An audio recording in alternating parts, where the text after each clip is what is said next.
Good afternoon tenth class, शुभ मध्याह्नम। Tenth class हमारा topic चल रहा है आजकल समास, जिसमें हमने कल कर्मधारय समास को पढ़ा। आज हम पढ़ेंगे कर्मधारय समास में मैंने आपको बताया था कल कि जिसमें विशेष्य और विशेषण की बहुलता होती है और विभक्तियाँ समान होती है, वो क्या कहलाता है? हमारा कर्मधारय समास कहलाता है। और या तो दोनों पदों में विशेषण हो, वो भी हमारा कर्मधारय समास होता है ना। आज हमारा है द्विगु समास।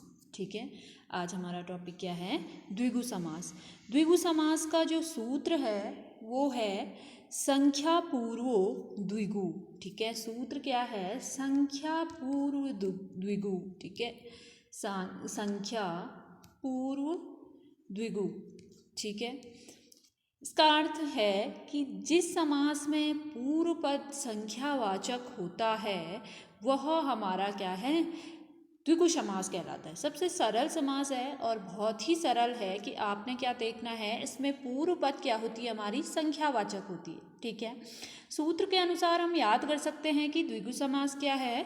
संख्या पूर्वो द्विगु। ठीक है, इस समास में पूर्व पद संख्यावाचक होता है और उत्तर पद संख्या का विशेष्य होता है। ठीक है, उत्तर पद क्या होता है? संख्या का विशेष्य होता है और अतः समाहार द्विगु कहलाता है। उसका जो समूह होता है वो क्या कहलाता है? द्विगु कहलाता है। ठीक है, जो समूह होता है वो क्या कहलाता है?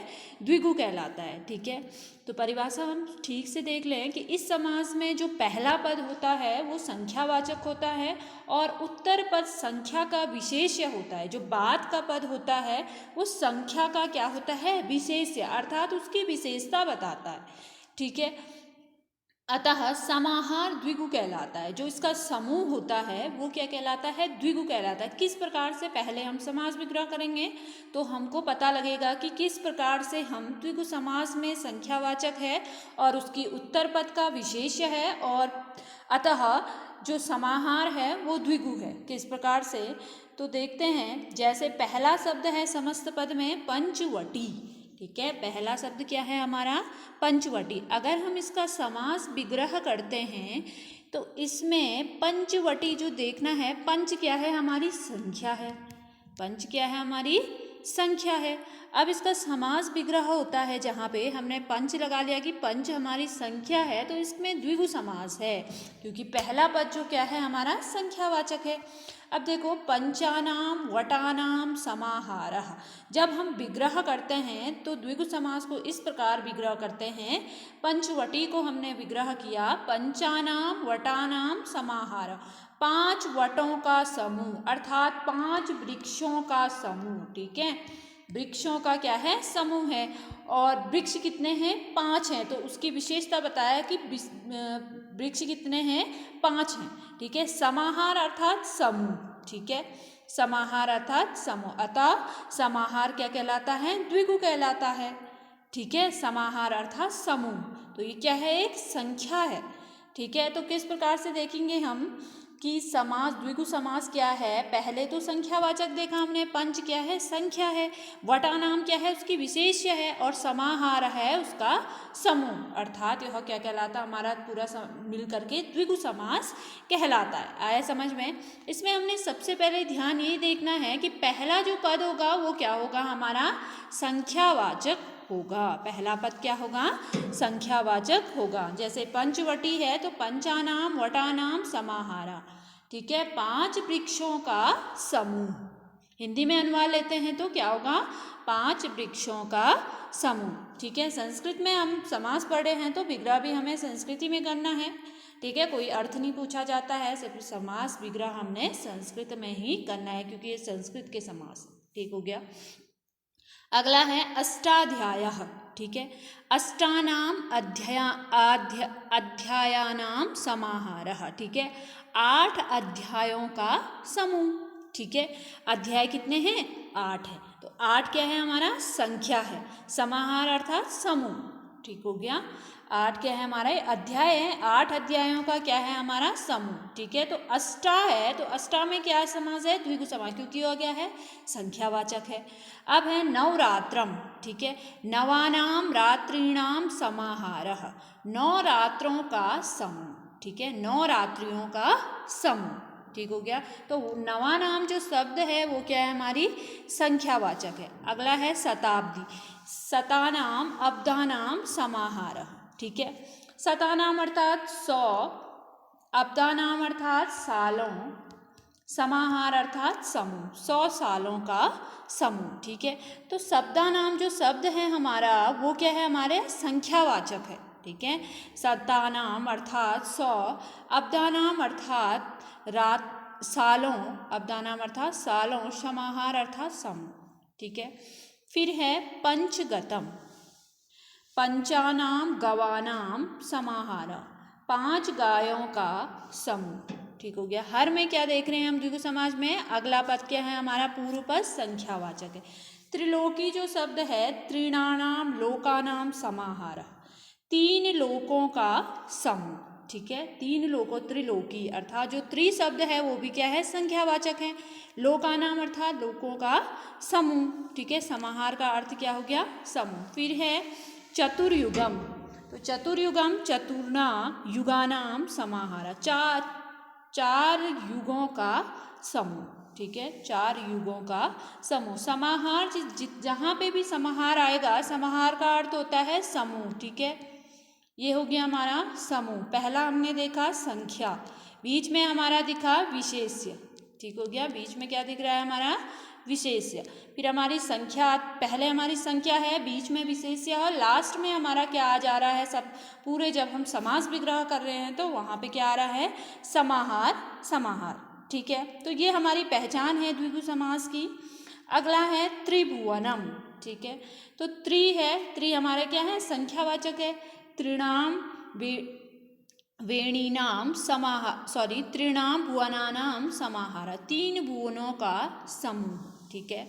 फिर त्रिवेणी है, वही त्रिणानाम वेणीनाम समाहार, वेणी का अर्थ होता है चोटी, ठीक है। वेणी का अर्थ क्या होता है, चोटी, 3 चोटियों का समूह, ठीक है। पंचपदी, पंचानाम पदानाम समाहार, 5 पदों का समूह, ठीक है। पंचपात्रम, पंचानाम पात्राणाम समाहार।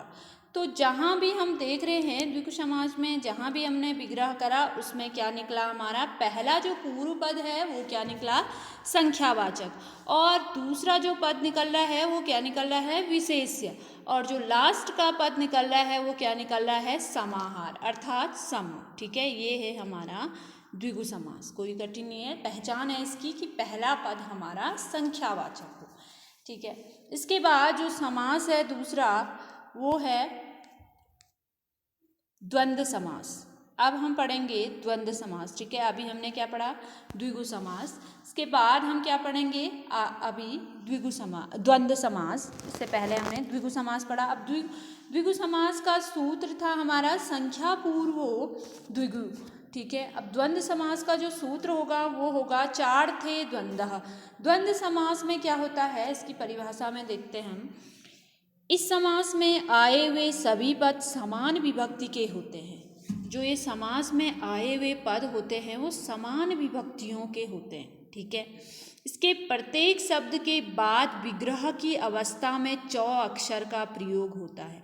जब हम समास विग्रह करते हैं और बाद वाला जो अक्षर आता है उसके बाद क्या होता है, चौक अक्षर का प्रयोग होता है। अंतिम पद की विभक्ति शब्दों की संख्या पर निर्भर करती है, ठीक है। जो अंतिम पद की विभक्ति होगी वो अगले वाले पदों की संख्या पर क्या करेगी, निर्भर करेगी। किस प्रकार से, बहुत सरल समास है, इसमें सिर्फ आपने ये देखना है कि जहाँ चौ छिपा होता है, ठीक है, वो कहलाता है हमारा द्विगु समास। किस प्रकार, द्वंद्व समास, सॉरी। इस समास में आए हुए सभी पद समान विभक्ति के होते हैं। पहले तो ये देखना कि इस समास में जो आए हुए सभी पद की कौन सी विभक्ति के होते हैं, समान विभक्ति के होते हैं। इसके प्रत्येक शब्द के बाद विग्रह की अवस्था में क्या होता है, चौ होता है। जब हम समास विग्रह करते हैं कि बाद वाले अक्षर में क्या आता है, इसमें चौ आता है, ठीक है। अंतिम पद की विभक्ति शब्दों की संख्या पर निर्भर करती है। जो अंतिम पद होता है उसकी विभक्ति हमारी यहाँ पे किस पे निर्भर करेगी, संख्या पे निर्भर करेगी, ठीक है। जैसे हमारा शब्द है पितरौ, शब्द क्या है हमारा, पितरौ, ठीक है। पितरौ में हमने समास विग्रह करना है, तो पितरौ का समास विग्रह होगा हमारा माता च पिता च, ठीक है। च छिपा होगा बीच में, वहाँ पर द्वंद्व समास होगा। तो पितरौ जो शब्द है उसमें माता च पिता च, ठीक है। दूसरा शब्द है राम लक्ष्मणौ, राम लक्ष्मणौ, ठीक है। तो राम और लक्ष्मण हैं, हम हिंदी में समास विग्रह करते हैं द्वंद्व समास, तो उसमें और छिपा होता है। संस्कृत में समास विग्रह होता है तो वहाँ पे क्या होता है, चौ छिपा होता है। दोनों में अंतर क्या है, हिंदी में और संस्कृत में चौ, ठीक है। राम और लक्ष्मण हैं, यहाँ पे क्या है, समास जो विग्रह होगा हमारा राम और लक्ष्मण। तो यहाँ पे आएगा रामः च लक्ष्मणः च, दोनों में प्रथमा विभक्ति है। दोनों में कौन सी विभक्ति है, प्रथमा विभक्ति है। रामः च लक्ष्मणः च, ठीक है। दोनों के पद में क्या आया, च च आया, ठीक है। और को हम क्या कह देंगे यहाँ पे, च, ठीक है। अगला शब्द है अर्थ धर्मो, अर्थः च धर्मः च, अर्थ और धर्म, ठीक है। अगला है पाणिपदम, पाणि च पादौ च, ठीक है। अगला है मुख नासिकम, मुखम च नासिकम च, ठीक है, मुख और नाक, ठीक है। अगला है बेरी पट्टम, बेरी च पट्टः च, ठीक हो गया। अहिन अहिनकूलम, अहि च नकुलः च, ठीक है। सबके पीछे क्या आ रहा है, बीच में और पीछे जो अंतिम अक्षर होगा वहाँ क्या आएगा हमारा, च आएगा, ठीक है। बालकौ, बालकः च बालकः च, ठीक है। दो बालक हैं, बालक और बालक, दो बालक हैं, विभक्ति भी यहाँ पे बालक बालकौ बालका, तो द्विवचन है, दो बालक हैं यहाँ पे। हमने इसका समास विग्रह करना है, जैसे पहले में लिखा है बालकौ, तो यहाँ पे जब समास विग्रह करते हैं तो वहाँ पे हम क्या करेंगे, दो पदों को अलग अलग करते हैं, बालक और बालक, ठीक है। तो बालकः च बालकः च हो जाएगा। माता पितरो, ठीक है, तो यहाँ पे माता पितरो भी आया, एक आया पितरो, ठीक है। दोनों, इसका मतलब भी क्या होता है, माता च पिता च, तो माता पितरः नीचे आया है तो माता च पिता च, माता और पिता, ठीक है। शिवौ, तो जैसे शिवौ शब्द यहाँ आया है वैसे यहाँ भी आया था पितरौ में, ठीक है। नीचे है शिवौ, शिवा शिवः च शिवः च, शिव और शिव, ठीक है।